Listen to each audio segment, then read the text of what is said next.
قیامت کا منظر ہوگا، میں اپنی بیگم سے کہوں گا میں تمہیں نہیں پہچان۔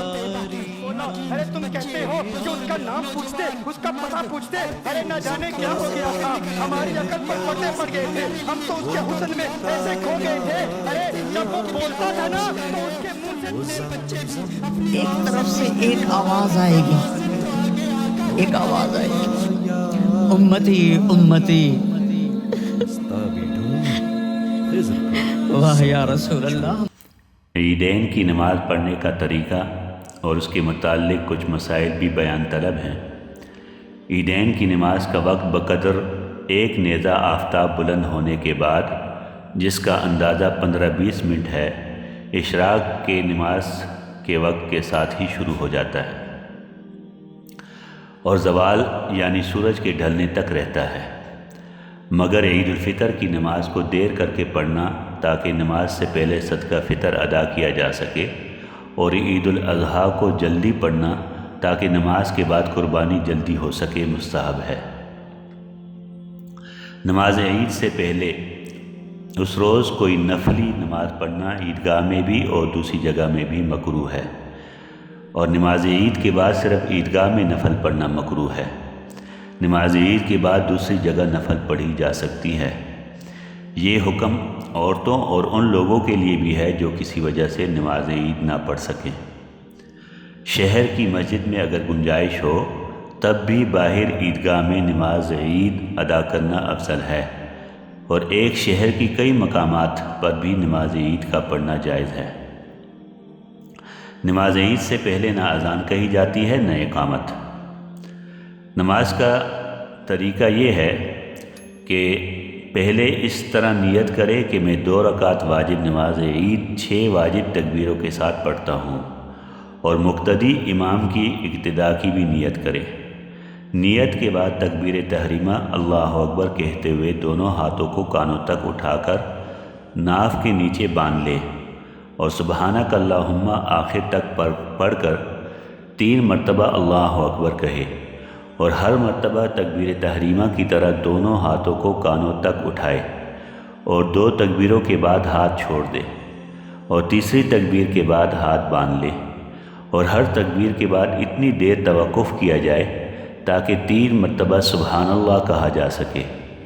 ہاتھ باندھنے کے بعد امام اعوذ باللہ بسم اللہ پڑھ کر سورہ فاتحہ اور کوئی سورت پڑھے اور مقتدی خاموش رہے۔ پھر رکوع سجدہ کے بعد دوسری رکعت میں پہلے امام فاتحہ اور سورت پڑھے، اس کے بعد رکوع سے پہلے 3 مرتبہ پہلی رکعت کی طرح تکبیریں کہی جائیں، اور تیسری تکبیر کے بعد بھی ہاتھ نہ باندھے جائیں، اور پھر چوتھی تکبیر کہہ کر رکوع کیا جائے۔ مقتدی بھی امام کے ساتھ ہاتھ اٹھا کر تکبیر کہے، اور باقی نماز دوسری نمازوں کی طرح پوری کی جائے۔ عید الاضحیٰ بقر عید کی نماز کے بعد بھی تکبیر تشریق کہنا بعض کے نزدیک واجب ہے، اس لیے عید الاضحیٰ کی نماز کے بعد بھی یہ تکبیر کہی جائے۔ چونکہ عموماً ہر نماز کے بعد دعا مانگنا مسنون ہے، اس لیے نماز عید کے بعد تو دعا مانگنا مسنون ہوگا، مگر خطبہ کے بعد مسنون نہ ہوگا۔ امام نماز کے بعد 2 خطبے پڑھے، خطبہ کو تکبیر سے شروع کریں، پہلے خطبہ میں 9 مرتبہ تکبیر کہے، اور دوسرے خطبہ میں 7 مرتبہ، اور دونوں خطبوں کے درمیان میں خطبہ جمعہ کی طرح اتنی دیر تک بیٹھے جس میں 3 مرتبہ سبحان اللہ کہا جا سکے۔ عید الفطر کے خطبہ میں صدقہ فطر کے احکام اور عید الاضحیٰ کے خطبہ میں قربانی اور تکبیر تشریق کے احکام بیان کیے جائیں۔ بہتر یہ ہے کہ جو شخص نماز پڑھائے خطبہ بھی وہی پڑھے۔ اگر امام عید کی تکبیر کہنا بھول جائے اور رکوع میں اس کو خیال آئے تو اس کو چاہیے کہ وہ بغیر ہاتھ اٹھائے حالت رکوع میں ہی تکبیریں کہہ لے، قیام کی طرف نہ لوٹے۔ اگر قیام کی طرف لوٹ آیا تب بھی نماز ہو جائے گی، فاسد نہ ہوگی۔ ہر حال میں لوگوں کے ہجوم کی وجہ سے سجدہ سہو نہ کرے۔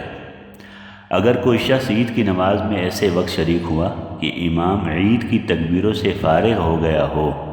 تو اب اگر قیام میں شریک ہوا ہے تو نیت باندھنے کے فوراً بعد تکبیریں کہہ لے، اگرچہ امام قرات شروع کر چکا ہو۔ اگر رکوع میں شریک ہوا تو اگر گمان غالب ہو کہ تکبیریں کہنے کے بعد امام کا رکوع مل جائے گا تو نیت باندھ کر پہلے تکبیریں کہہ لے، اس کے بعد رکوع میں جائے، اور اگر رکوع نہ ملنے کا خوف ہو تو رکوع میں امام کے ساتھ شریک ہو جائے اور حالت رکوع میں ہی بجائے تسبیح کے تکبیریں کہہ لے، مگر اس حالت میں تکبیر کہتے ہوئے ہاتھ نہ اٹھائے، اور اگر 3 مرتبہ تکبیریں کہنے سے پہلے ہی امام رکوع سے سر اٹھائے تو یہ مقتدی بھی کھڑا ہو جائے، اور جس قدر تکبیریں رہ گئیں وہ اس سے معاف ہیں۔ اگر کسی کی عید کی 1 رکعت رہ گئی ہو تو امام کے ساتھ سلام کے بعد جب وہ اس کو ادا کرنے لگے تو پہلے قرات کرے، اس کے بعد یہ تکبیریں کہے۔ اگر دونوں رکعتیں رہ گئی ہوں، یعنی دوسری رکعت کے رکوع کے بعد کوئی شخص شریک ہوا تو امام کے سلام کے بعد وہ اسی طرح عید کی نماز ادا کرے جس طرح امام نے ادا کی ہے، یعنی پہلی رکعت میں سبحانک اللہم کے بعد قرات سے پہلے تکبیریں کہے اور دوسری رکعت میں قرات کے بعد کہے۔ اگر کسی کو عید کی نماز نہ ملی ہو، یعنی امام کے سلام کے بعد آیا ہو، تو وہ شخص تنہا نماز عید نہیں پڑھ سکتا، بلکہ جو شخص نماز عید میں شریک ہو گیا ہو اور پھر کسی وجہ سے اس کی نماز فاسد ہو گئی ہو، اس پر بھی اس کی قضا واجب نہیں۔ اگر کسی عذر سے پہلے دن نماز عید نہ پڑھی جا سکی ہو تو عید الفطر کی نماز دوسرے دن کے زوال تک اور عید الاضحیٰ کی 12ویں تاریخ کے زوال تک پڑھی جا سکتی ہے۔ عید الاضحیٰ میں بغیر عذر بھی 12ویں تاریخ تک تاخیر کرنے سے نماز ہو جاتی ہے، مگر مکروہ ہوتی ہیں، اور عید الفطر میں عذر کے بغیر تاخیر کرنے سے بالکل نماز ہوتی ہی نہیں۔ عذر کون کون سے ہو سکتے ہیں؟ ایک تو یہ کہ کسی وجہ سے امام نماز پڑھانے نہ آیا ہو اور اس کے بغیر نماز پڑھنے میں فتنہ کا اندیشہ ہو، یا بارش ہو رہی ہو، یا چاند کی تاریخ کی تحقیق نہ ہوئی ہو اور زوال کے بعد جب نماز کا وقت جاتا رہا تو چاند کی تحقیق ہوئی ہو۔ امام نے نماز عید پڑھائی، پھر بعد میں معلوم ہوا کہ بغیر وضو پڑھائی گئی۔ اب اگر لوگوں کے جانے سے پہلے معلوم ہو گیا تو امام وضو کرے اور لوگوں کو دوبارہ نماز پڑھائے،